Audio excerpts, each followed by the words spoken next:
Welcome to Agri-Pulse Newsmakers, where we aim to take you to the heart of ag policy. I'm your host, Lydia Johnson. This week, we'll speak with USDA Chief Economist Justin Benavidez about the department's outlook for the upcoming year and discuss what to expect during next week's Farm Bill markup with our panelists. But first, here are this week's headlines. The Agriculture Department's Food Safety Inspection Service is proposing to allow pork and poultry processing plants to increase line speeds. Under the proposed rules, young chicken establishments operating under the new poultry inspection system are allowed to process up to 175 birds per minute. Maximum line speeds for turkey establishments operating under the same rules would increase from 55 to 60 birds per minute. Pork facilities operating under the new swine slaughter inspection system would be allowed to set their own line speeds, as long as they can maintain process controls. Agriculture Secretary Brooke Rollins says the rules would give producers and processors certainty and help keep groceries affordable. The Agriculture Department also issued disaster relief payments for 2023 and 2024 producer losses from drought, flooding, and wildfire. USDA estimates that $1.89 billion has been distributed to producers through the Emergency Livestock Relief Program.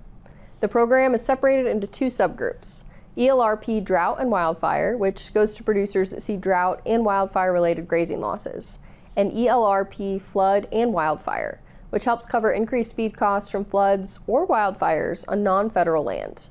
Both programs have a combined payment limit of $125,000 for each program year. The E15 Rural Domestic Energy Council missed a February 15th deadline to agree on legislation that would allow year-round sales of higher ethanol blends. The ultimate goal for the Congressional Task Force was to have the House consider legislation by the end of this month. The council was set up after an E15 provision was left out of the government funding bill last month. The disagreement is somewhat of a feud between agriculture and many oil refiners. They say any year-round E15 bill needs to reduce the Trump administration's proposed 15 billion gallon ethanol blending mandate for this year and next. And refiners want a protection from an Environmental Protection Agency proposal that would reallocate biofuel credits from small refinery exemptions to other refiners. They say such a policy puts independent refiners in danger of shutting down.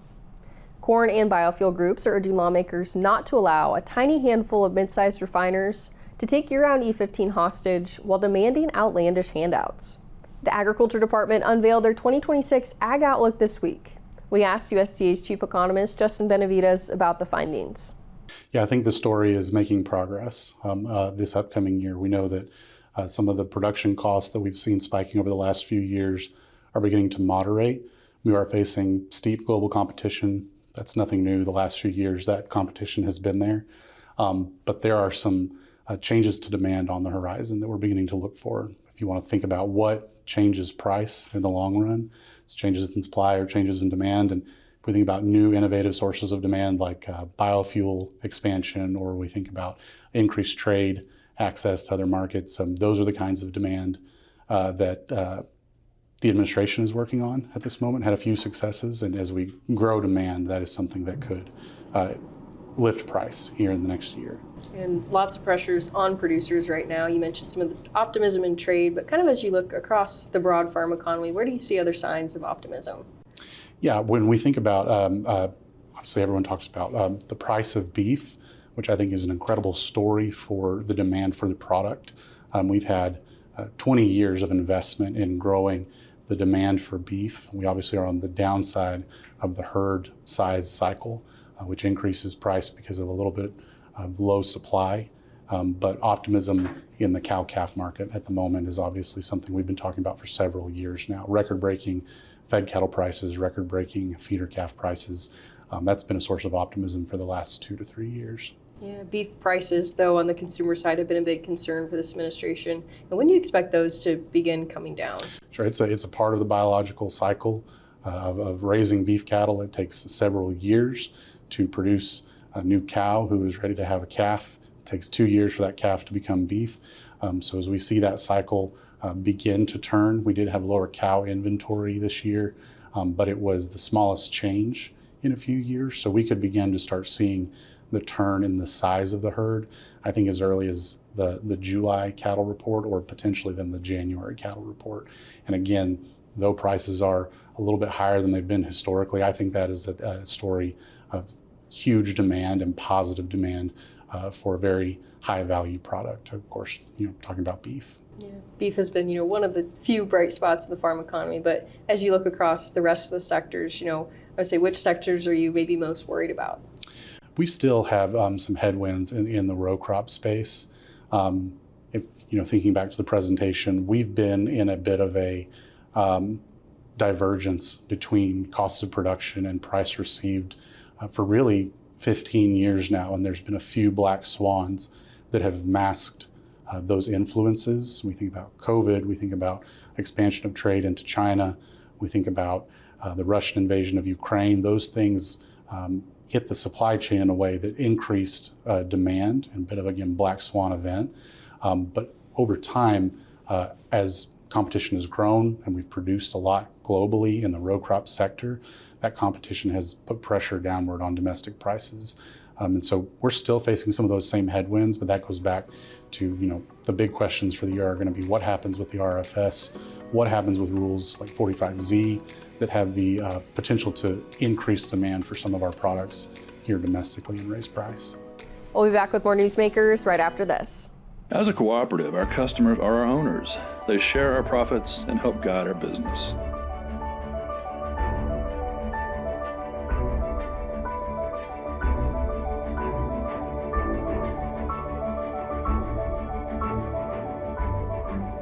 We're not just another lender. We're Farm Credit, and we're here for you. I think some of sustainability to farmers just comes second nature. If you asked a farmer, are you sustainable? They'd probably look at you maybe a little funny and say, I don't think I'm doing anything that special, but it really is just what they do. We're all farmers, and our goal is taking the best care of our land, our cattle, our natural resources. This is my sustainability story.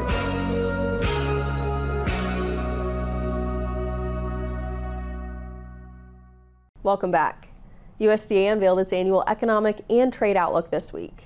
We asked USDA Chief Economist Justin Benavidez how he expects farmers to respond to these market conditions when it comes to making planting decisions this spring.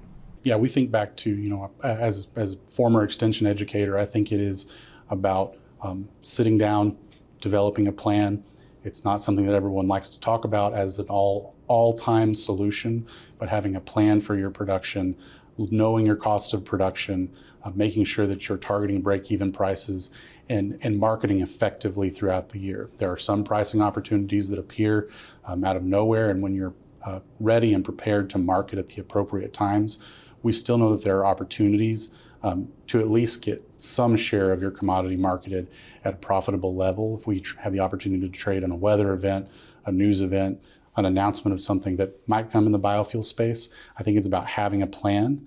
I think it's about knowing your cost of production and being able to adjust those things in real time as the market changes. If you don't have a plan, it's hard to adjust a plan to react to market conditions. Yeah, and in your presentation you mentioned concerns about long-term demand for farm commodities. How are the trends that we're seeing now with use of weight loss drugs and bigger protein consumption going to impact farmers into the future? That's a question we talked about briefly during my presentation. I don't think that the research on weight loss drugs, GLP-1s, has come to fruition to a point that we can comment on exactly what the influence will be long run. I had a slide that showed units of snack food sales haven't actually declined at a rate similar to opposite of the weight loss drug expansion.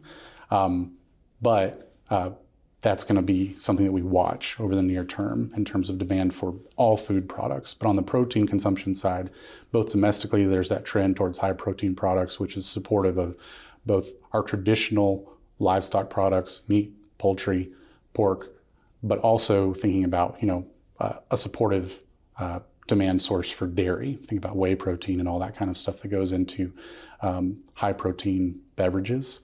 It's very supportive. And then globally, obviously, as incomes increase, the demand for protein increases. And that's supported for both livestock prices, but also the feed grain inputs that feed those livestock. Yeah. And when we look at farm income, it's been really heavily supported by government support payments for several years now, including ad hoc assistance payments. How long is the government going to need to keep making these payments as we look to the future? Length of time is a hard question to answer. The ad hoc support we typically think in economics was a little bit in response to no investment in the farm safety net since roughly 2002. I think the intent of the One Big Beautiful Bill and the investments in the farm safety net last year were to be able to mitigate the need for further ad hoc support. When you have a well-designed, responsive farm safety net that can adapt to increasing costs of production and changing market conditions, there's a smaller need for ad hoc support. And we'll begin to see the first investments come to fruition this fall as ARC and PLC distribute their first payments under the new payment formulas. So that's that first step out of the cycle of ad hoc, or as the Secretary likes to put it, off the hamster wheel of ad hoc support.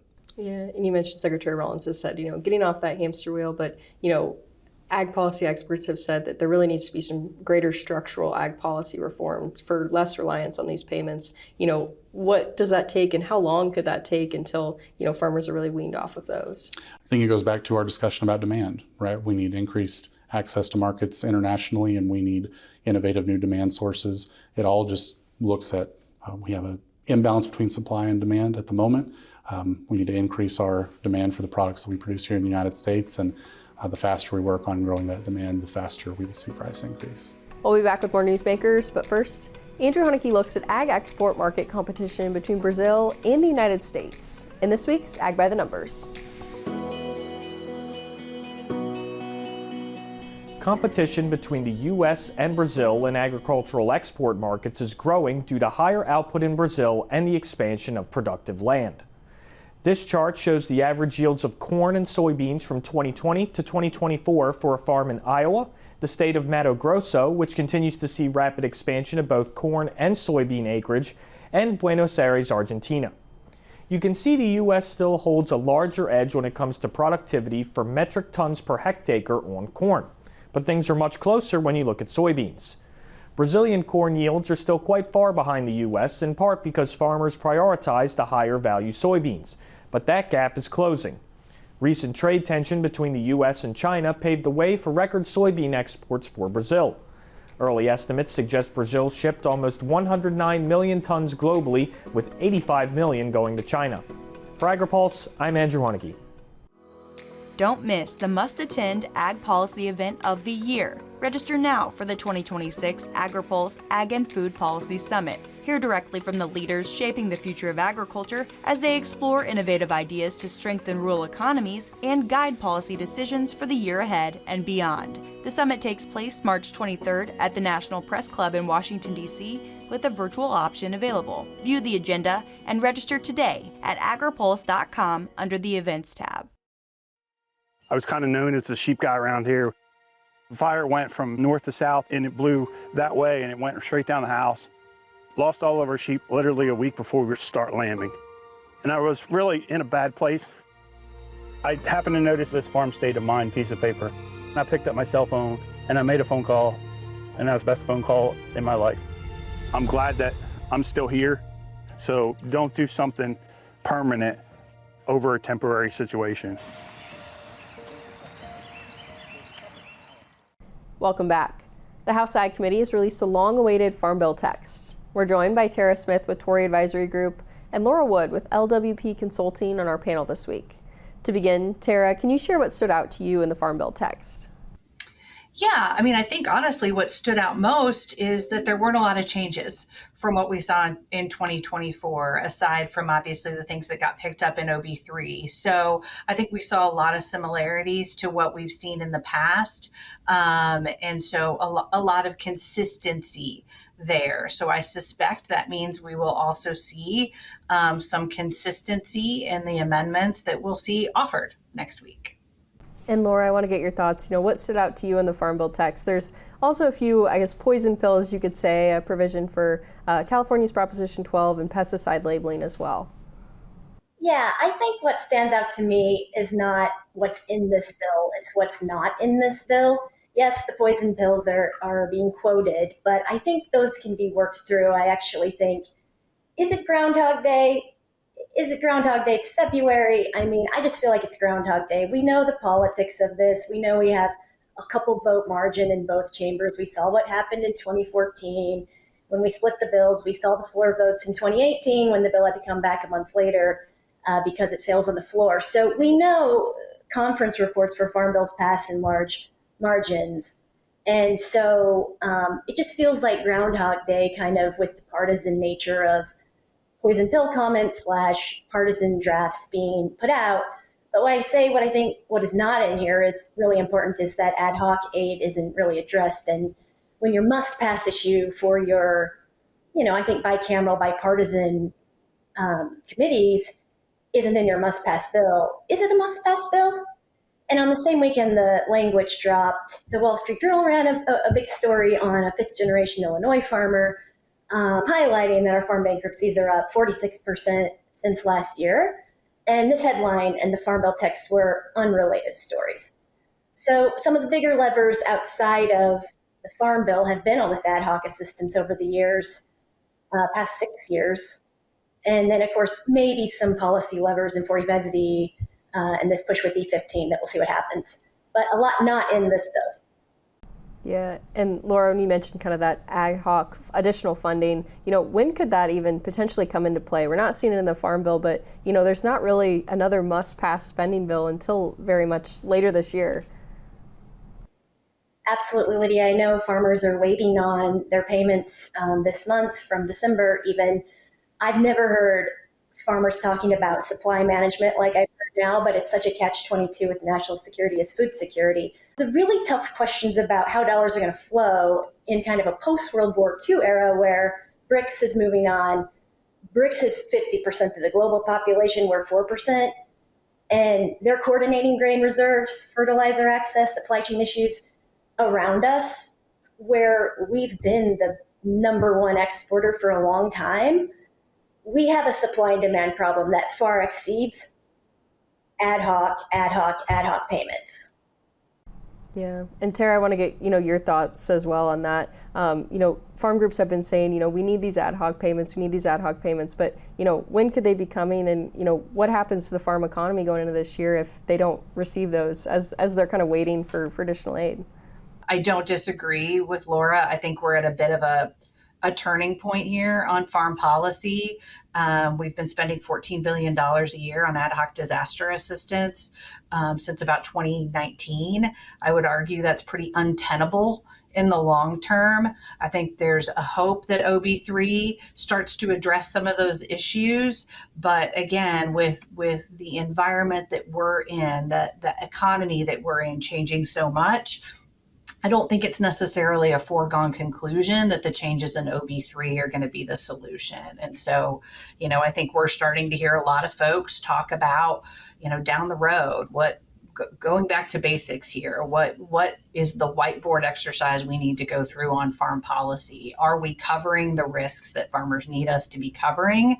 Those really basic questions. And I think at some point we're going to have to address those. I don't know if $14 billion a year on average is a long-term sustainable solution. And quite frankly, it's not a very good solution for farmers either, right? I mean, these farmers, when you do an ad hoc program, chances are you're doing one of two things. You're either designing the program to go to who it needs to, and it's going to take 1.5 years for those funds to get out the door, or you're getting money out the door really, really quickly, which probably means it's not as targeted as it could or should be. We'll be back with more Newsmakers right after this. I think some of sustainability to farmers just comes second nature. If you asked a farmer, are you sustainable? They'd probably look at you maybe a little funny and say, I don't think I'm doing anything that special, but it really is just what they do. We're all farmers, and our goal is taking the best care of our land, our cattle, our natural resources. This is my sustainability story.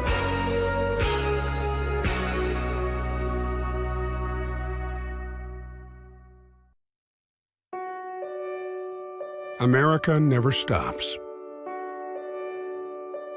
Thanks to the financial support of Farm Credit, neither do the farmers and ranchers who call her home. Since the beginning, we've been helping rural America show the world what hard work can achieve. But the job is far from over.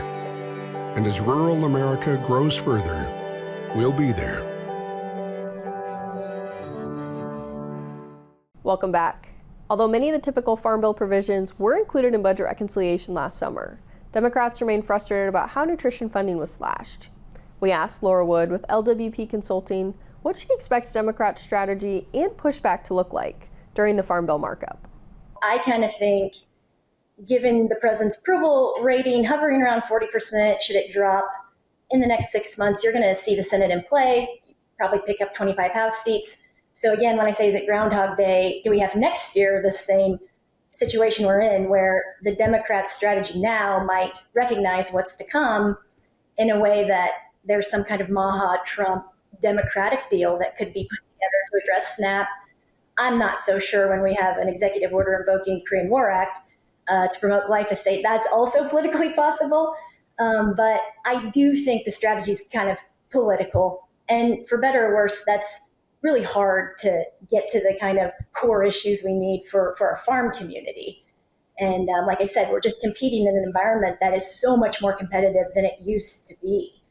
Yeah, and Terry, I want to get your thoughts as well. 4 Democrats, jumped across party lines to vote for the Farm Bill when it passed out of committee in 2024. I'm curious, do you think there could be similar bipartisanship on this Farm Bill? And do you also, I guess, expect pushback from within the Republican Party from those members more aligned with the Make America Healthy Again movement?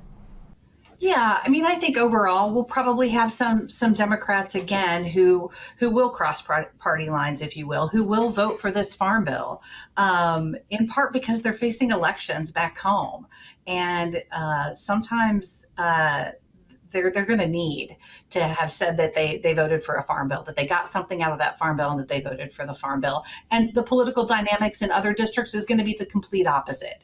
And so I really think we're going to see the election politics hanging over this process.